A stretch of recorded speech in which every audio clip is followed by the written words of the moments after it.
எவ்வளவு கேவலமா நினைச்சிருக்கீங்க அப்படின்னா, தமிழ்நாட்டோட அத்தனை மக்களுக்குமே வந்து பாத்தீங்கன்னா நீங்க காசை தூக்கி போட்டீங்கன்னா அவங்க வந்து பாத்தீங்கன்னா அமைதியா இருப்பாங்க. அப்ப யாராவது எதிர்த்து உங்ககிட்ட ஆதரவு தெரிவிச்சா நீங்க ஒண்ணு எப்படி ஸ்டேட்மெண்ட் வைக்கிறீங்க? நாங்க காசு கொடுத்துட்டே இருக்கணுமா அந்த நாய்க்குன்னு கேக்குறீங்க. அப்போ பேச்சுவாக்குல எதுக்கு மக்களை பார்த்து நாய்ங்கிறீங்க? அது மட்டும் இல்லாம நான் எப்ப சொன்னேன்? சொல்லல. நான் சொல்ல. அப்ப இத சொன்னீங்கல்ல? எதை சொன்னேன்? அதான் சொன்னீங்களே. அது மட்டும் இல்லாம ஒரு 1000 ரூபாய்க்கும் இலவச பேருந்துக்காகவும் மக்கள் ஏங்குறாங்கன்னா அப்ப தமிழ்நாடு எந்த லட்சணத்துல இருக்குன்னு பாத்துக்கோங்க. ஏங்குறாங்களா? எதுக்கு ஏங்குறாங்க? 1000 ரூபாய் கொடுக்கணும்னு அவங்க நினைக்கிறாங்கன்னு நீங்களே சொல்றீங்க.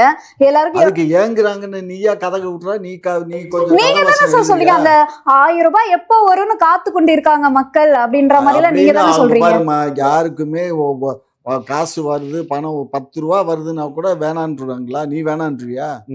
எல்லாரும் தான். இல்ல நீங்க கரெக்ட். இல்ல நீங்க சொல்றது கரெக்ட் தான். இல்ல விடுங்க, நான் சொன்ன அப்படியே வரலாம், உங்க பாயிண்ட்டுக்கே வரலாம். சும்மாவே நான் அப்ப காசை கொடுத்துட்டு இருக்குமா நீங்க எப்படி சார் கேட்டீங்க? எது